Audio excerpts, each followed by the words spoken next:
Hi all, welcome to BIAS Academy, Science and Technology audio notes for prelims and mains, Unit 5 and Part 4.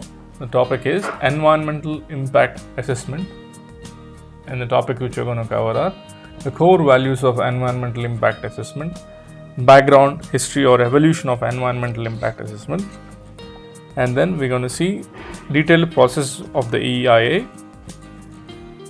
In that we're going to discuss about screening, that is I've written an abbreviation there, that is SSIMRRD, that is screening, scoping, impact analysis, mitigation, reporting, review and decision making. After that we'll discuss about strategic environmental assessment and the differences between environmental impact assessment and strategic environmental assessment. Next we'll look at the processes or the measures to make EIA more effective, that is analysis of EIA. Next we will study about eco-sensitive zones, and finally we will discuss about National Green Tribunal, its functions and the role played by NGT in protecting our environment. Okay, let's start with the first topic, environmental impact assessment. Environmental impact assessment can be defined as the study to predict the effect of a proposed activity or to study the effect of a proposed project on the environment. Okay, it's a decision-making tool which compares various alternatives for a project and seeks to identify one which represents the best combination of economic and environmental causes and benefits. There are three core values of EIA.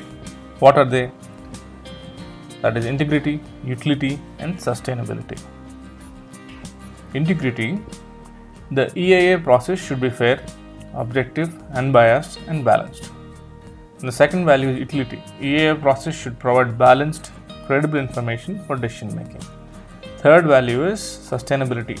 EIA process should result in environmental safeguards. The above core values of environmental impact assessment were first put forward by United Nations Environment Programme.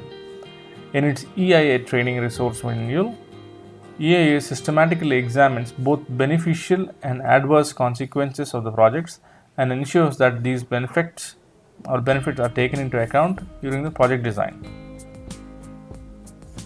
It helps to identify possible environmental effects of the proposed project, proposes measures to mitigate adverse effects, and predicts whether there will be significant adverse environmental effects even after mitigation is implemented. A properly conducted EIA decreases the conflicts by promoting community participation, informs the decision makers, and helps lay the base of environmentally sound projects. Benefits of EIA have been observed in all stages of the project, from exploration, planning, through construction, operations, decommissioning, and beyond site closure. Okay. So then how did this concept evolve? Or let's look at the history. EIA is one successful innovations of 20th century for environmental conservation. Now it's a formal process in many countries and is practiced in more than 100 countries. Environmental impact assessment is mandatory regulatory procedure originated in early 1970s with implementation of National Environment Policy Act 1969 in USA. So it started in USA.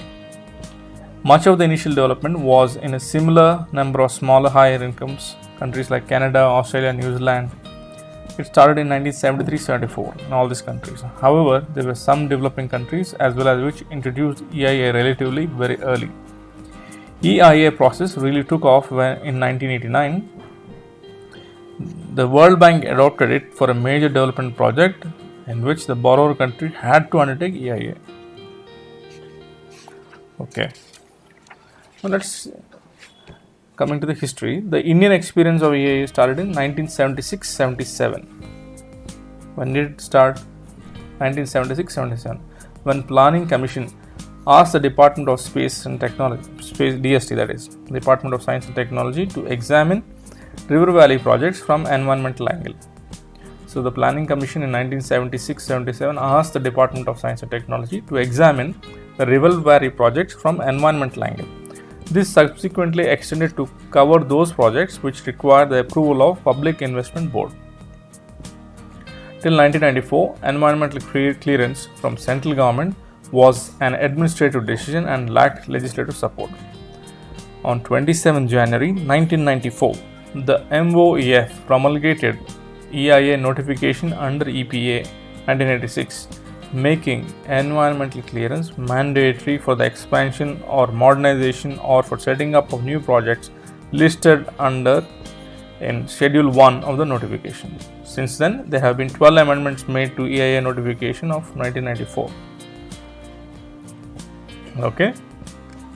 In 1994, on January 27th, Ministry of Environment and Forest promulgated EIA notification, that is Environmental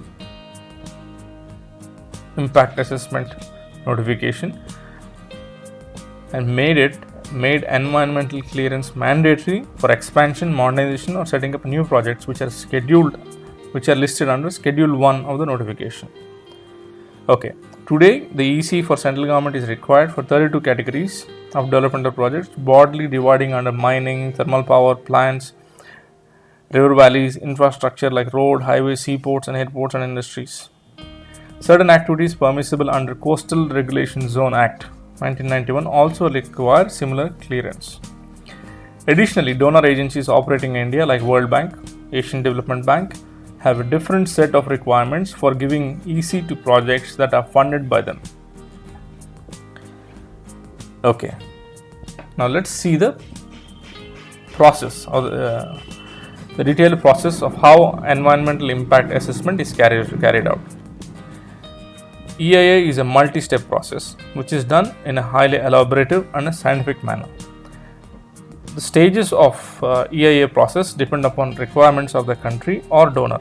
However, most of the EIA activities have common structure and applications on various stages. The EIA consists of 8 stages, with each step equally important in determining overall performance of the project. What are the 8 steps? SS, IM, RRD. First S is screening, next S is scoping, impact analysis, 4th is mitigation, 5 is reporting, 6 is review of EIA, 7 is decision making. So what is screening? The first step of EIA which determines whether the proposed project requires EIA or not. It requires whether we need to do impact assessment or not. If it requires EIA, then the level of assessment required is established. Second stage is scoping. This step identifies key issues and impact that should be further investigated. This stage also defines the boundary and the time limit of the study. Third is impact analysis. First one is screening, second one is scoping, third one is impact analysis. The step of EIA identifies and predicts likely environmental and social impacts of the proposed projects and also evaluates such impact. Okay, the fourth step is mitigation. This recommends the actions to reduce and avoid potentially adverse environmental consequences of the developmental activities. It mainly focuses on mitigation and reducing. Fifth step is reporting. This step presents the results of EIA in a form of a report to the decision-making body and other interested parties. Sixth one is review. Review will critically examine the adequacy and effectiveness of EIA report and provides information necessary for decision making. The seventh step is decision making. This involves decision making, whether the project is rejected, approved or any further changes need to be made. And the eighth is post monitoring, which is an important one. This step comes into play once the project is commissioned, that is, once the project is started. It checks whether the impacts of the project do not exceed the legal standards and the implementation of mitigation measures are in manner as described by the EIA report. Okay, so we have seen the detailed process of environmental impact assessment. It has 8 stages. Commonly, first one is screening, second one is scoping, impact analysis, mitigation, 5 is reporting, 6 review, 7 decision making, 8 post monitoring. Okay, now let's look at strategic environmental assessment, or how SEA is better than strategic environmental assessment is better than environmental impact assessment, or we will compare environmental impact assessment with strategic environmental assessment. Despite its wide use and acceptance, EIA has certain shortcomings. How? As a tool for minimizing environmental effects of development projects, it has certain shortcomings as a tool. On the other hand, SEA, that is Strategic Environmental Assessment, is also gaining some importance as it represents proactive approach to integrating environmental considerations into higher levels of decision making. EIA mostly takes place at the end of the decision making cycle, whereas SEA takes place at the early stages of the decision making cycle. Second difference or second comparison, EIA is a reactive approach to the developmental process. SEA is a proactive approach to the development process. It is started early, EIA starts at the end, SEA starts at the early stages. EIA second comparison is it's a reactive, SEA is proactive approach. Third comparison, EIA identifies specific impacts on environment like water pollution, air pollution, etc.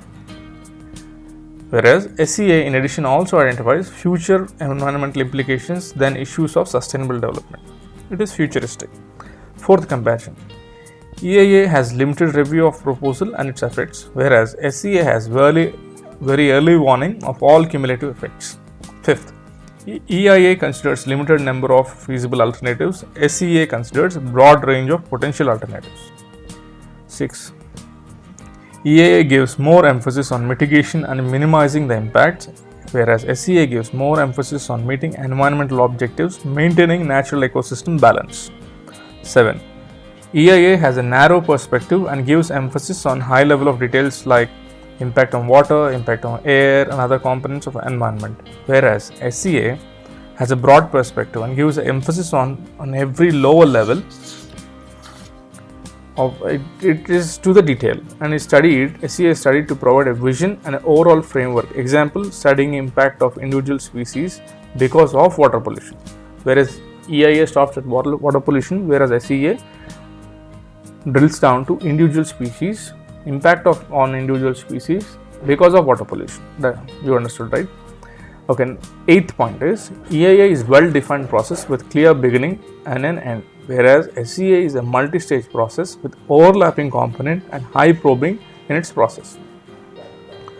Ninth point, EIA focuses on standard agenda, treats symptoms of environmental degradation, whereas SEA, that is Strategic Environmental Assessment, focuses on sustainability agenda, gets at source of environmental deterioration.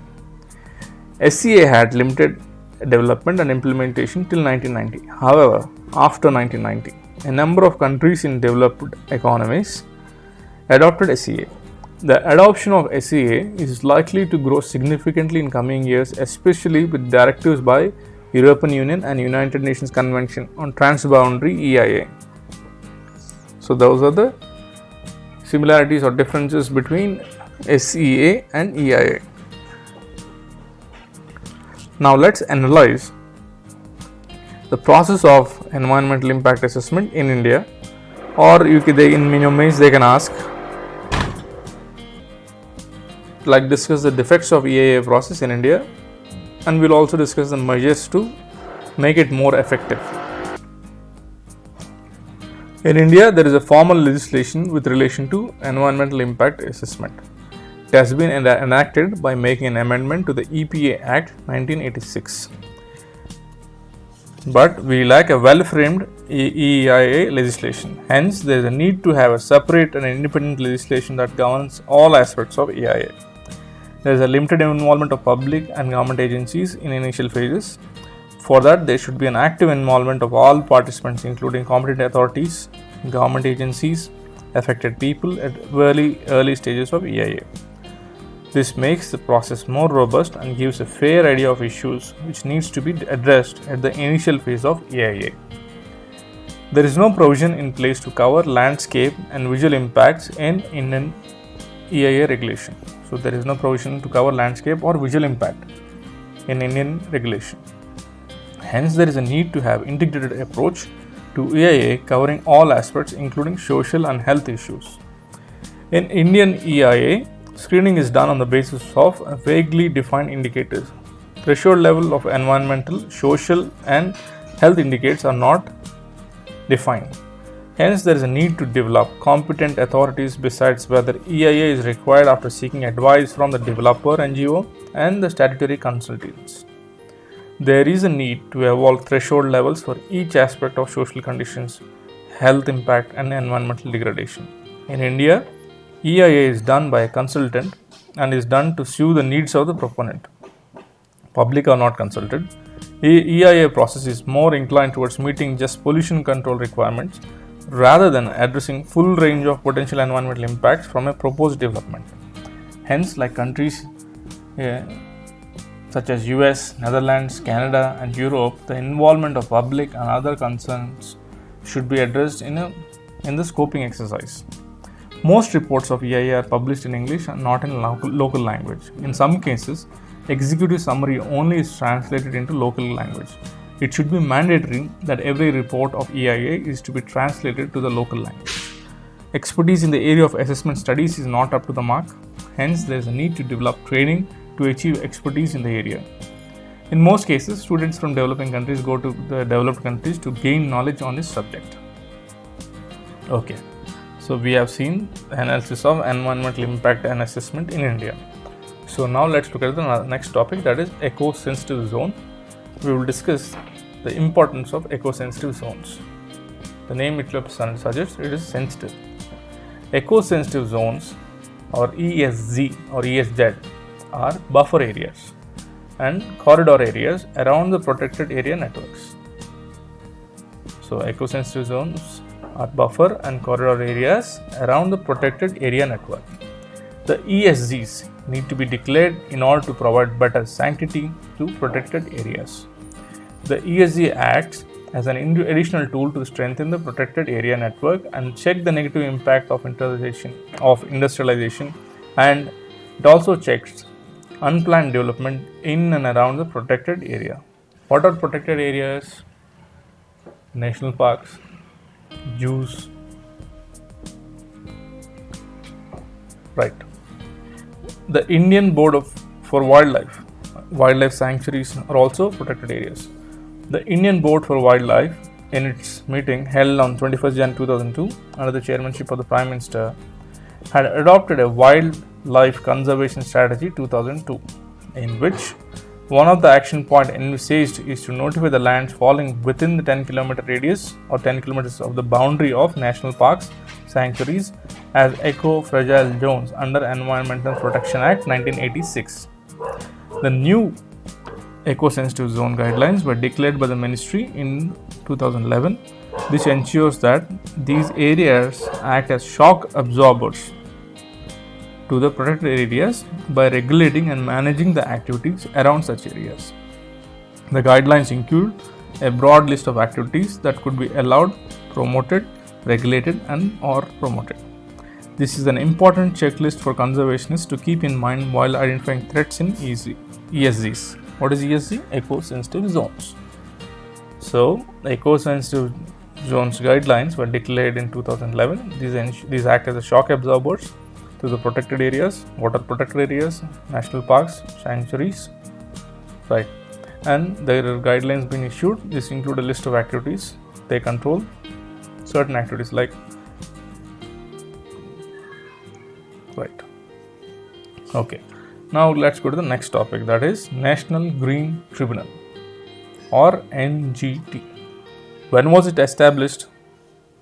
Established in the year 2010 on October 18th under an act, that is National Green Tribunal Act 2010. Remember this is also important for your prelims as well. They might ask you the acts and the years as well. So National Green Tribunal has been established under National Green Tribunal Act 2010. On 18th October 2010 it was established. What is the main objective? Main objective is to carry out effective and expeditious disposal of cases relating to environmental protection, environmental conservation, conservation of forests and other natural resources, including enforcement of any legal right relating to environment and giving relief and compensation for damage to persons and property. Not only protects environment but also gives relief and compensation packages or compensation for damages to persons or property. NGT is a specialized body equipped with necessary expertise to handle environmental disputes involving multidisciplinary issues. The tribunal shall not be bound by the procedure laid down under the Code of Civil Procedure, but shall be guided by the principles of natural justice. So, NGT is guided by the principles of natural justice. It is not guided or bound by the Civil Code Procedure 1908. So, it is only subjected to natural justice. The tribunal's dedicated jurisdiction in environmental matters shall provide speedy environmental justice and help reduce the burden of litigation in higher courts. The tribunal is mandated to make an endeavour for disposal of applications or appeals finally within 6 months of filing of the same. So once it is filed, it is solved within 6 months. The principal place of sitting of tribunal is New Delhi. There are other 4 places of sitting of the tribunal. One is in Bhopal, Pune, Kolkata, Chennai. The main place is at New Delhi, and there are other 4 places where the tribunal sits, that is Bhopal, Pune, Kolkata, Chennai. Bhopal, Pune, Kolkata, Chennai. Okay, remember these tribunal places as well. Okay, then let's look at the role played by NGT in protecting the environment. We'll look at some examples. NGT played an active role and prevented environmental destruction in many cases. The National Green Tribunal instructed to stop the construction of steel flyover by Bangalore Development Authority, expressing the concerns for trees and heritage buildings that were situated in the proposed part of the flyover. That is in Bangalore. They stopped the construction of steel flyover. In Uttarakhand, NGT asked Alakananda Hydropower to pay compensation for persons affected by flood in 2013 based on the agreement related to the damage from the dam they constructed. So, in Uttarakhand, Alakananda Hydropower project was asked to compensate the persons who were affected by the flood in 2013. NGT also held the Art of Living Foundation of Sri Ravi Shankar responsible for damaging the Yamuna floodplains. It directed the Art of Living Foundation to pay Rs 5 crore as fine towards the damage.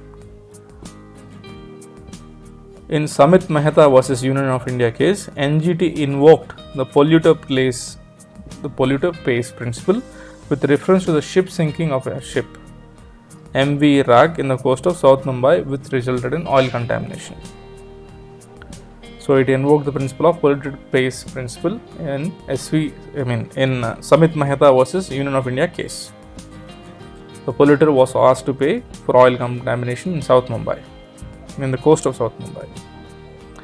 Okay, so let's recap. We have discussed environmental impact assessments and the core values of environmental assessment.